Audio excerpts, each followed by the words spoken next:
I have no issue running it without the shim anyway, to begin with. Now I could actually tell you that you could do the same thing, unlike what I did on the first episode where I said, "Look, I'm just doing this because of I'm worrying about that the brake pads will wear out unevenly."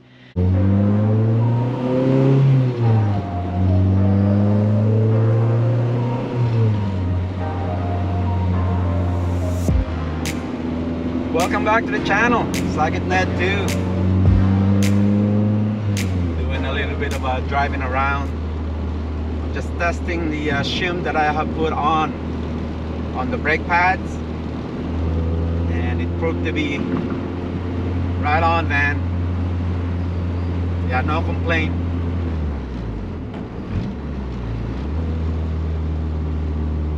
This is the modified version, or should I say the much improved version.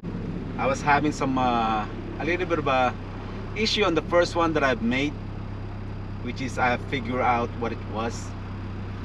Well, the problem that I was having after I have put it on, the brakes, it's not spongy, but it requires me to step the brakes a little bit farther, the pedal. Yeah, it has to go down a little bit farther compared to what it was before. But I figured out what it was. Remember, I made the shim out of an exhaust pipe.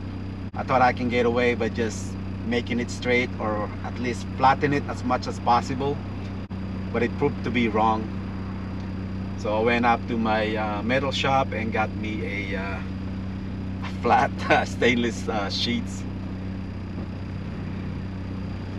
What I have done on this one is more like a remedy for some people that doesn't want any shims in between the rotors and hub. That's why I'm doing an update on it. So it's up to you if you want to use the same method. But so far I have been driving it around town for the last 15 miles and no issue, which is good.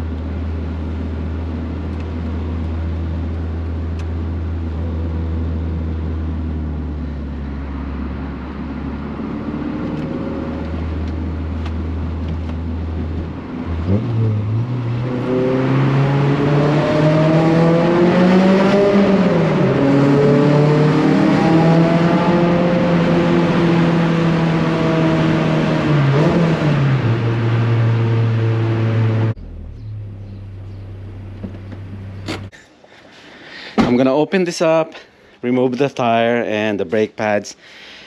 That way I can show you the difference between the piston travel, the difference between the outboard and the inboard side.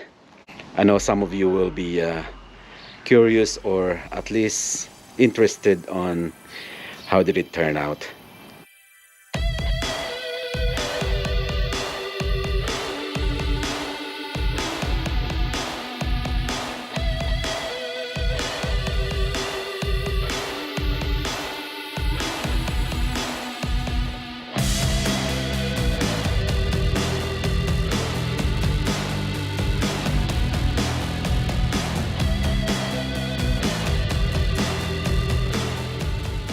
The outboard side, I'm using 30,000 and 32 right there in between.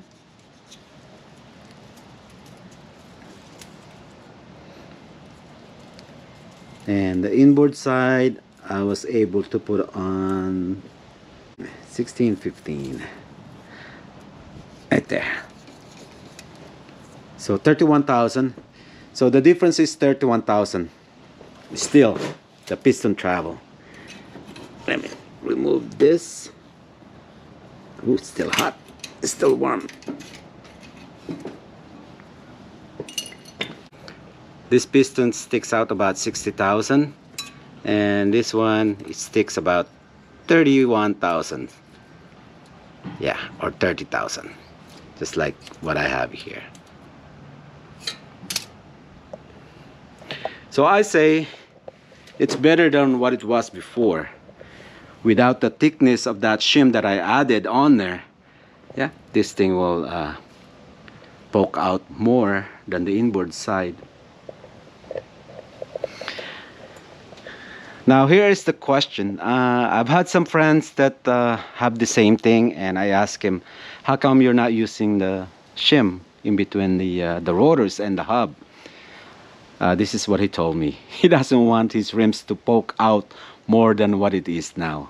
Otherwise, he has to deal with the quarter panel right here. Yeah. So that's the same reason why I don't want to put a shim in between the rotor and the hub. It's because I don't want the rims to stick out farther. But if you have rims that doesn't clear the brake calipers, and that would be a good idea, you can go ahead and use that shim. That way you'll get a clearance in between here. But let me show you what I did, some improvement when I made the new shim. This is the first one that I did. Consists of 4 tabs. I found out later on that I should not put the tabs on this corner. It's because of it's hitting the caliper. But I made this one in a way where it's not touching the caliper.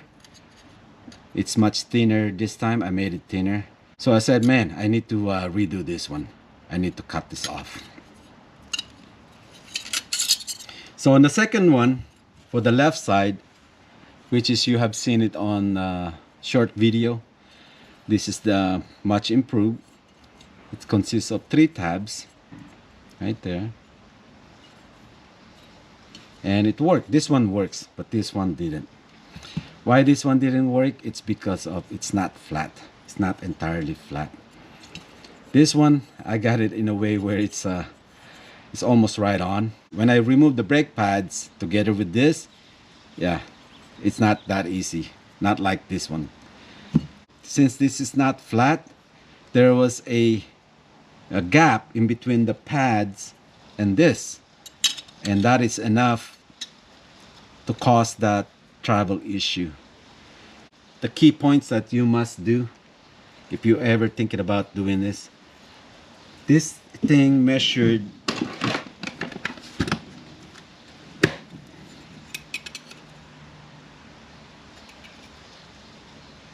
46,000.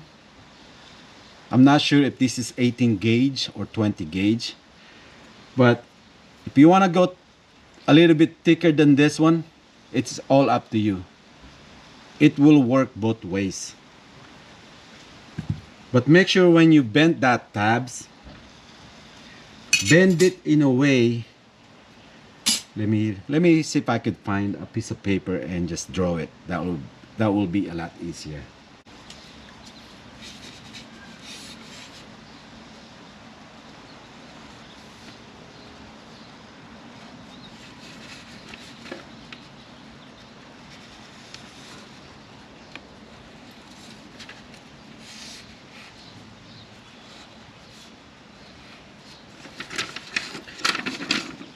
When you bend it, make it something like this. When you bend it like this, it's not quite 90 degrees.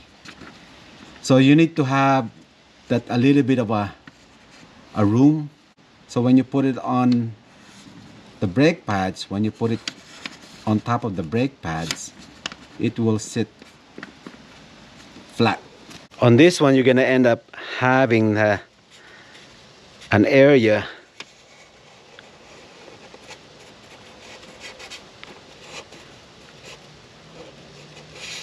This is the pad right there. That corner is not going to be sitting quite good right there compared to this side. If you look at the cross section of the shim, that corner is exactly 90 degrees. So when it sits over on a surface, oh, prime example right here. See right there? See there's a gap?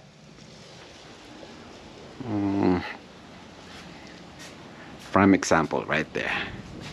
Yeah, you could see a gap right there, right in this corner. So that's the problem that I have on this one here. The first time I put this on, since this is not flat also, yeah, there was a big gap in between the pads. See it? I'm not sure if the camera could see it, but yeah, there was a gap. You could see a light through it. Yeah.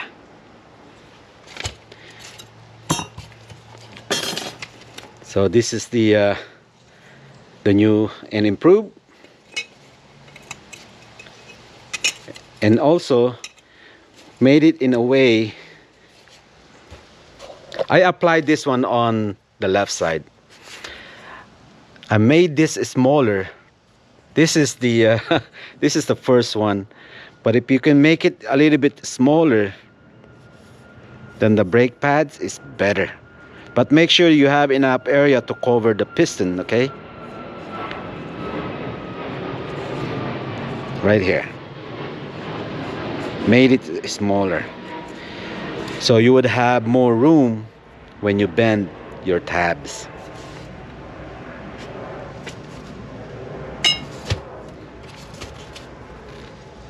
Right there.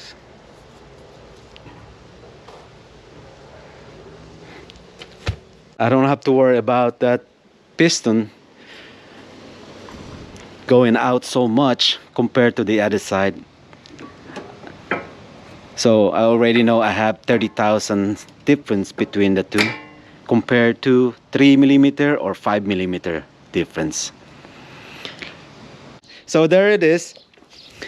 Everything is all good. I have no problem on this one. No issue on the brakes. And